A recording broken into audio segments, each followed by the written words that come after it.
One quick tip with the cherries. Stems on, because once you take the stems off, like if you come home, you wash them then, and you de-stem them, um, they will not last as long because they start to oxidize through the hole right there where the stem was. So if you want them to last longer, leave the stems on. That's why I've left mine on. Okay, so I'm going to be taking the stems off, and I bought this little thing off Amazon to try to make this go quicker. You can use it for cherries and olives, which I do have an olive tree. I just repotted it recently. But it's usually like 15 years to get olives, and I've had it for 2, so I've got a while. So this will probably get tested more for the cherries. So let's see. Let's see. Ooh, it's like a stapler. And we're keeping the pits, okay? I have a jar. This is my jar, because you take your pits and then you cover that with some apple cider vinegar, and you have a beautiful infused vinegar that you can use to mix with some olive oils to make some dressings or a marinade.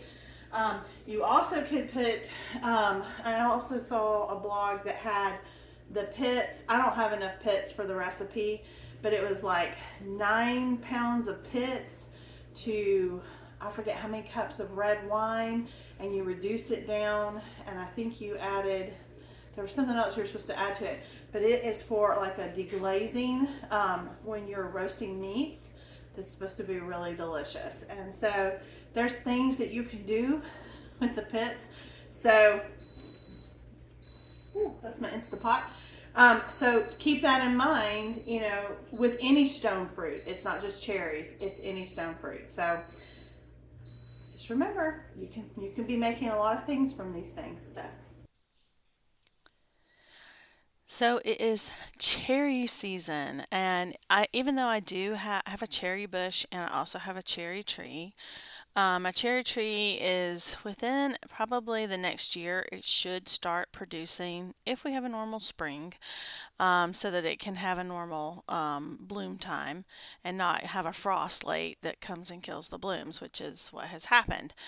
But right now, you can go to pretty much any of your local farmers markets, grocery stores, Costco, all the places, and cherries are in season and they are on sale. And I actually got these from Costco, and we are going to make something delicious with them today. Okay, guys, so I got all my cherries pitted, okay? And I have all my pits in this jar, and I'm gonna cover this with some apple cider vinegar with the mother in it in just a moment. This is a wonderful tool. I will link it in the description. It's like a stapler, and it's like, it fits well in the hand. It's not hard to do. I like this much better than my peach pitter thing that I have. So yeah, that's pretty good.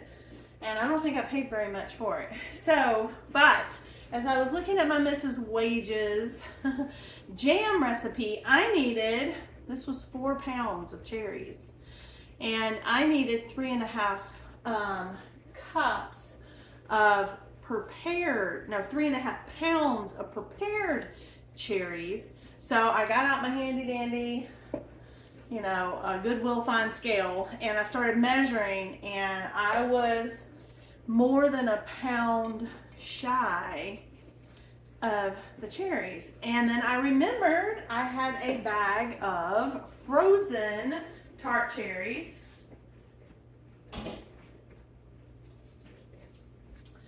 In my freezer that definitely need to be used. So what I'm doing now is I have that on a very low heat so it can go ahead and melt down from the frozen state, and then I'll mash them up. But I measured those, and I had, once it's cooked down, I will have the equivalent of the 3.5 cups of mashed fruit to make the jam. And so I'm going to use the frozen cherries for, and they're tart cherries, so it's the same thing. And I'm going to use these beauties to make a cherry cobbler. Tomorrow is the first day of school. I sent John to go get some ice cream, and so I'm fixing to start working on that. Now, I did not read that if you want to burp this, because I am using Braggs. It's got the mother in it, which it's fermented. So, I don't know. I'm just going to finish this bottle out. I have a weight I could put in here. Oh, it won't fit in that one. Okay, well, we're not going to put the weight in. And this was a lid I wrote golden seal or golden rod. So this is cherry pit vinegar. And today is 8/6/23. So we're gonna let this sit. It did say you could shake it from time to time. And yeah, so we're gonna make our own infused vinegar, cherry pit vinegar, and we'll see how it is. I'm gonna put it in, I think I'll probably put it on my canning shelf downstairs. I have some, when I do like my elderberry syrup and things like that, I kind of tuck it behind. It's dark. You don't necessarily want this in the light. So, but you don't want to forget about it either. So maybe put a reminder on your phone. So anyway. Hey guys, Brandy here. Welcome back to Sewing Back. And I'm making a video within a video. That's what happens sometimes. You get in the kitchen, you start creating, and you realize, oops, maybe I don't have enough of this, or I have too much of that, so what can I do with this or that? So I was in the process of making, I don't know if you can tell what that is, but those are cherries. They're tart cherries. I was going to make some cherry jam using Mrs. Wages. I've not done this one before. I haven't used her Pactin before, and I haven't ever done cherry before. So I had these. I thought I had enough of them for the recipe, but that's why it's important to measure weights of like after you pit your cherries. And I was actually shy a good more than a pound. But I had frozen tart cherries that are pitted in my freezer that really needed to be used, and I'm using those for the jam. So that meant I had a good bit of pitted fresh cherries, and I'm gonna make a cobbler. Now I'm actually taking a peach cobbler recipe out of Wanda and Brunsetter's, or no, I think it's Wanda E. Brunsetter's, not Ann. Amish Friend's favorite farmhouse cookbook. And this comes on page, I think it's 154. And the peach cobbler I've made before, it's delicious. And so I'm gonna just take the same recipe. I only change, it calls for margarine. I don't use margarine, I have butter. And I use einkorn flour. And I'm gonna do mine in a skillet. So we're gonna throw this together, and I'm gonna show you how. So I wanted to tell you that I use this wonderful pitter, and if you get frustrated with cherries because of the pits, this thing, I did not pay that much for it. I got it off Amazon. It's amazing. It's easy to use. It's not hard to use. And then I took all of my pits, and I'm making an infused vinegar. So that'll be in a different video, but no waste here. And so this is part of the Every Bit Counts challenge. This is just a delicious recipe that I'm trying with cherries. I know it's delicious with peaches. So let's get to it. So what you're gonna need, I'm doing this in a skillet. And I'm not spraying it. This is a very well seasoned cast iron. Matter of fact, we used it last night to fry some green tomatoes in it. So it's nice and seasoned. So the first thing that we're going to need to do, I need a measuring cup, is I need a cup of einkorn flour. And that's not gonna fit, so I'll have to use my little one to do this. And if you see, I don't know if you can see in the background, but I've got canning stuff going on. But you know what? Tomorrow's the first day of school. It's been a stormy afternoon and evening, and we ate after church, and we're gonna have some cherry cobbler and ice cream to celebrate our end of summer. Okay, woo, let's see. Probably just a smidgen more. Yeah. All right, we'll call that a cup. Matter of fact, I'll give it just a little bit more, just in case. All right, and then you need a cup of sugar.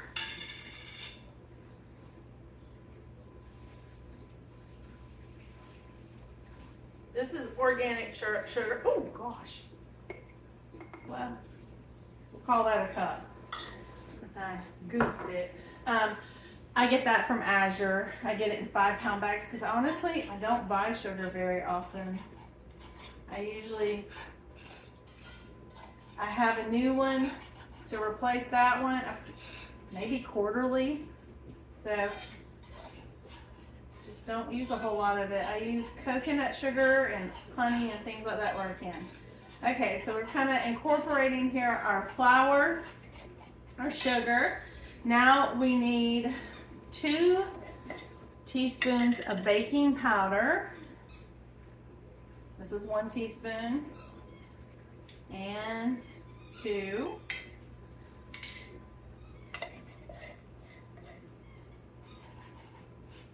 I'm going to try to incorporate that in our flour and our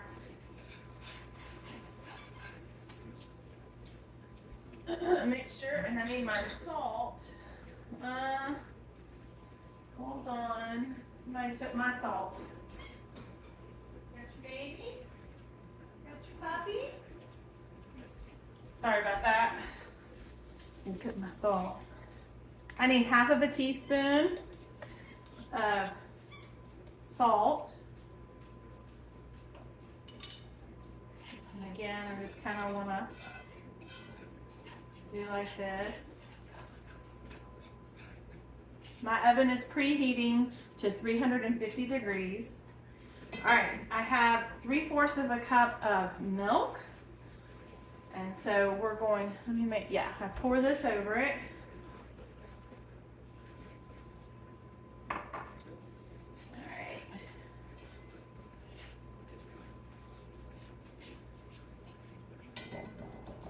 I know that this is the right thing to use. I think that's going to be a mess. I'm going to put that in the butter. All right, let me get a fork. Just kind of mix it up.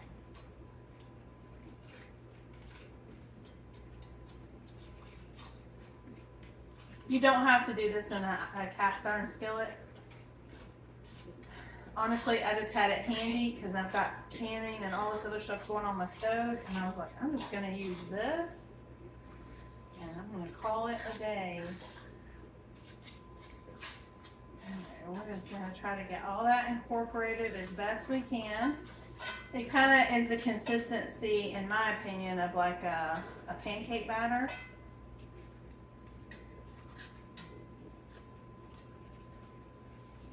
Okay. I think that looks pretty good.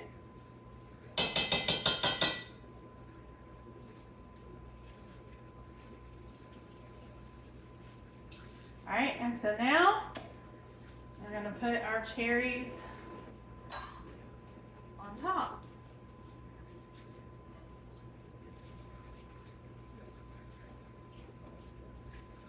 I'm just trying to span them out.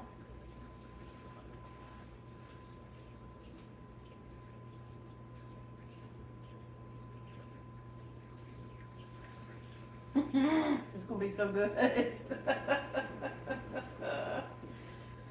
Okay, so now the last step is you're gonna take the butter, and it does need to be melted. Like I said, this recipe calls for margarine. I don't use margarine, so I just melted down my butter, and you're not mixing it, you're just kind of pour it over.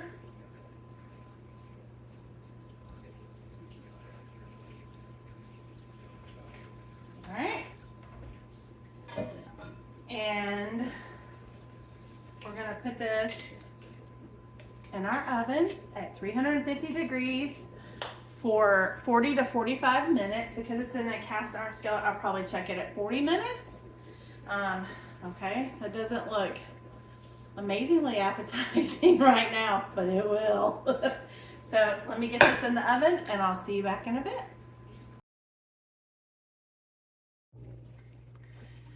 All right guys, the cherry cobbler just came out. So let me show you what it looks like.